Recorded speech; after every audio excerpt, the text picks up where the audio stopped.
लाल बाग चौराहे से आँख अस्पताल चौराहे तक का निकाली गई छात्रों की रैली में महात्मा गांधी और लाल बहादुर शास्त्री के लगाए गए नारे। वहीं पर आँख अस्पताल चौराहे पर महात्मा गांधी की मूर्ति पर माला अर्पण करते हुए सीतापुर के सदर विधायक राकेश राठौर गुरु, जिन्होंने महात्मा गांधी के ऊपर माल्यार्पण किया, सीडीओ अक्षत वर्मा ने भी माला अर्पण किया। साथ में जिला अधिकारी कार्यालय में जिला अधिकारी ने महात्मा गांधी और लाल बहादुर शास्त्री की जयंती पर उनके ऊपर माला अर्पण करते हुए उनके बारे में बताया। सीतापुर हलचल न्यूज़ चैनल से मनीष श्रीवास्तव।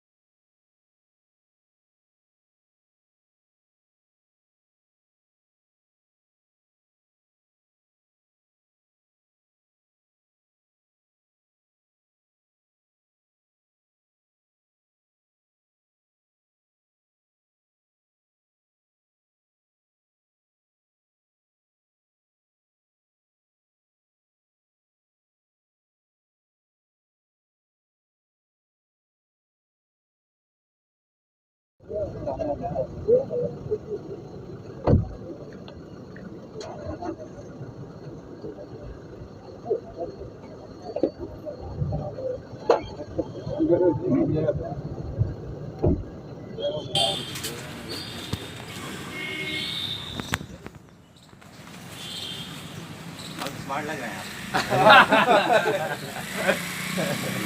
स्मार्ट है ही है तो लगी है तो है ही है।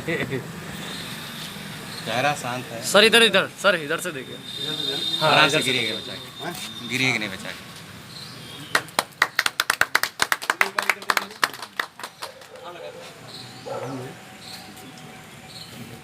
इधर देखिए मती, अभी एक बहुत अच्छा बना है तिरंगा पथ, वो आप ही के हाथ से बस ये सामने है जस्ट।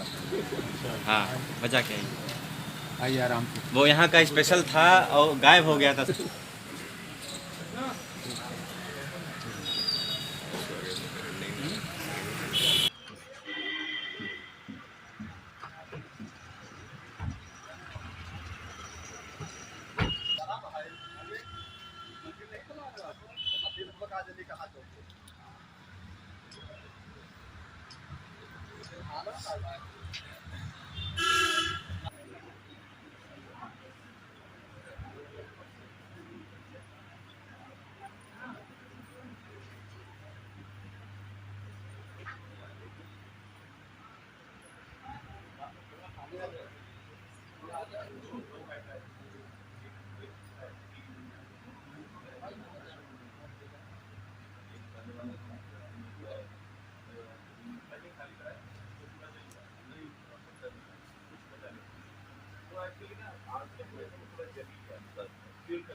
बज प्यारे तू सीताराम सीताराम सीताराम बज प्यारे तू सीताराम रघुपति राघव राजा राम पतित पावन सीताराम।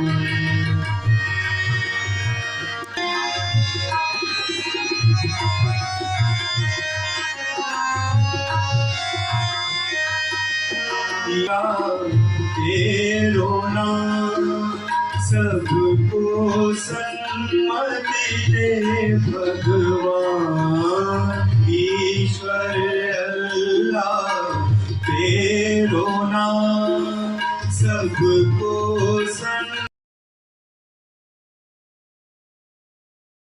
में गांधी जी भारत वापस आ गए और फिर यहाँ आकर उन्होंने इंडियन नेशनल कांग्रेस ज्वाइन करके भारत की आजादी में अपना सहयोग शुरू कर दिया। और दोस्तों भारत के अंदर महज कुछ सालों में ही वह लोगों के चहेते बन गए और फिर अहिंसा के मार्ग पर चलते हुए उन्होंने भारत के लोगों में एकता की गांठ बांध दी। यहाँ तक कि उन्होंने अलग अलग धर्म और जात के लोगों को भी एक साथ लाने का काम किया। और दोस्तों 1922 में गांधी आंदोलन चलाया जिसके तहत अंग्रेजी चीजों का इस्तेमाल भारतीय लोगों ने लगभग बंद कर दिया था। और फिर जब यह आंदोलन काफी सफल साबित हो रहा था तब महात्मा गांधी को 1922 में 2 सालों के लिए जेल भेज दिया गया।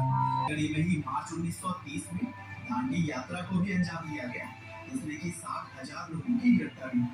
और फिर इसी तरह से ही आगे गांधी जी की नेतृत्व में क्विट इंडिया मूवमेंट की तरह कई और भी आंदोलनों को अंजाम दिया जाता रहा और इस दौरान गांधी जी की बहुत बार गिरफ्तारी हुई। लेकिन दोस्तों महात्मा गांधी के द्वारा लगाई गई चिंगारी हम लोगों के भीतर आग बनकर जलने लगी थी और यही वजह थी कि गांधी जी के साथ साथ बाकी क्रांतिकारियों ने मिलकर 1947 में देश को आजाद कराने में अहम रोल अदा किया। और फिर 15 अगस्त 1947 को हमारा भारत देश आजाद हो गया। हालांकि अभी देश के अंदर आजादी का जश्न चल ही रहा था तभी 30 जनवरी 1948 को नाथूराम गोडसे ने गांधी जी की आदरणीय बंधुगण, आप सभी का इस जयंती समारोह में मैं स्वागत करता हूँ। आज हम 2 महापुरुषों की जयंती यहाँ पर मना रहे हैं।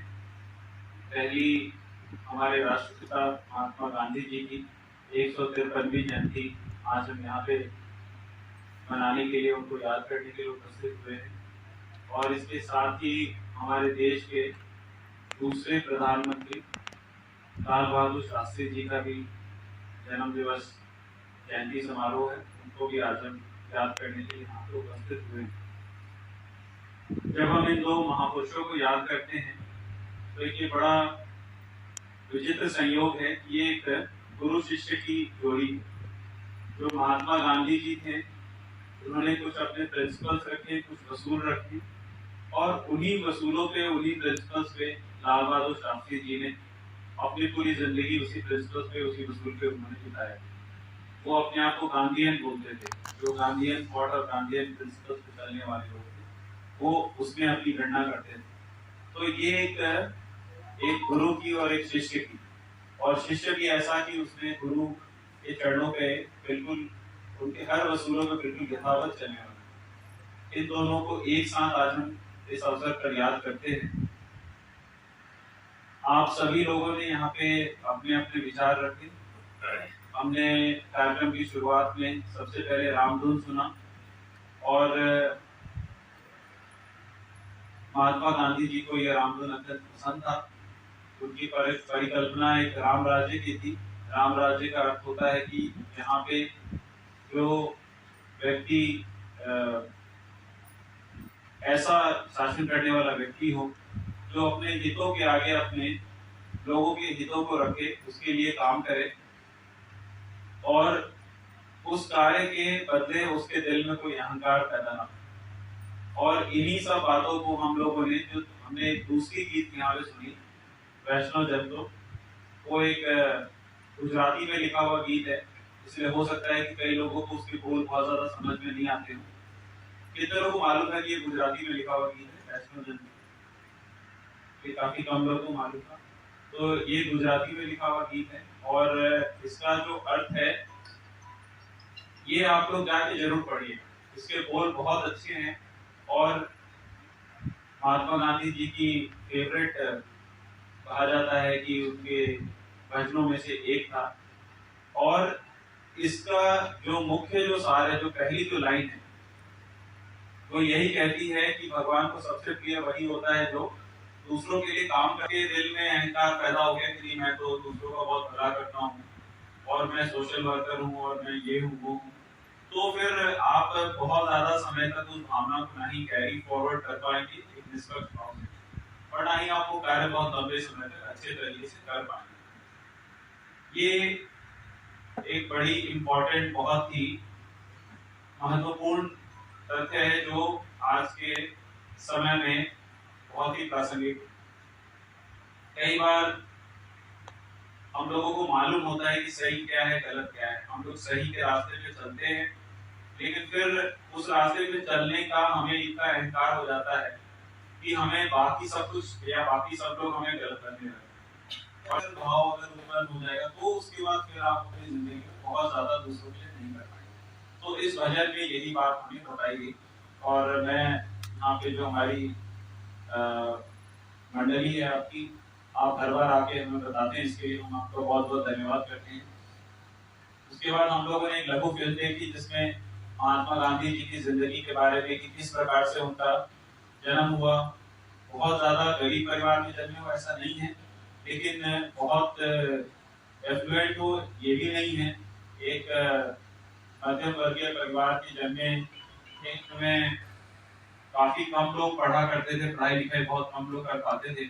उस समय वो बैरिस्टर थे और साउथ अफ्रीका में उन्होंने अपने कार्य को शुरुआत किया और वहां से ही उन्होंने नॉन वायलेंस, अहिंसा के माध्यम पे चलते हुए एक आंदोलन करने की शुरुआत उन्होंने की थी और उन्होंने हमें आजादी दी। उन्हीं की याद में पूरा विश्व आज के दिन को international day of non violence के रूप में भी मनाता है। आज कोई भी देश हो वो महात्मा गांधी जी को अहिंसा की मूर्ति मानते हुए, हमारे पास आज के दिन पे मौका है कि हम उनके दिए गए वसूलों को याद करें और उस पर चलने का हम सभी जहां तक संभव हो हम प्रयास करें।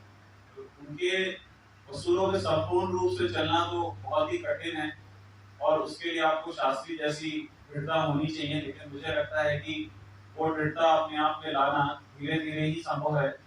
लेकिन जहाँ तक संभव हो हमें उनके वसूलों पे चलना चाहिए। और जैसा कि लोगों ने यहाँ बताया कि उनके एक पहला वसूल था कि अगर आप खुद प्रैक्टिस नहीं करते तो आप दूसरों को ना बताएं। गांधी जी को अगर कोई कुछ विचार रखता था तो पहले वो स्वयं उसको प्रैक्टिस करते थे और उसके बाद वो दूसरों को बताते थे। तो ये मुझे लगता है कि हम सभी में ये एक आदत और ये एक हमें अपने अंदर लाना पड़ेगा और उससे फिर मुझे ये आशा है कि काफी बदलाव आएगा। दूसरा,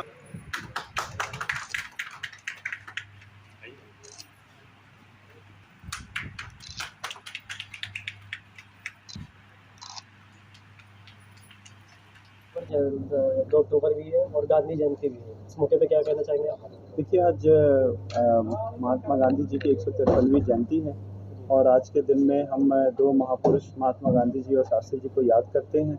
इन्होंने हमें स्वदेशी के प्रयोग, अहिंसा, स्वच्छता और तमाम सादगी के जीवन व्यतीत करना, इन सब आधारों पर अपनी ज़िंदगी बिताने की सीख दी है। और मेरा सभी लोगों से आग्रह है कि इनके वसूलों को ज़रूर अपनाएं अपनी ज़िंदगी में, उससे हमारा देश भी आगे बढ़ेगा और धीरे धीरे हम समृद्धि के रास्ते पे जरूर आएंगे। सर, आज शास्त्री जी की भी जयंती, उसके विषय देखिए, शास्त्री जी हमारे देश के दूसरे प्रधानमंत्री थे और जहाँ तक उनके प्रिंसिपल्स का सवाल है, वो भी इन प्रिंसिपल गांधीयन थे। वो गांधी जी के ही विचारों पे चलते थे, सादगी का जीवन व्यतीत करते थे और देश में ग्रीन रेवोल्यूशन और वाइट रेवोल्यूशन को लाने में एक अहम भूमिका उन्होंने अपनाई थी। मुझे लगता है कि आज देश जो उन्होंने हमारे इस देश के लिए किया है, हम सब उसके लिए उनको कृतज्ञता ऑफर करते हैं और साथ ही मैं सभी से आग्रह करता हूं कि शास्त्री जी के जो वसूल हैं उसको लोग अपनी ज़िंदगी में ज़रूर ढालें, ज़रूर लाएं।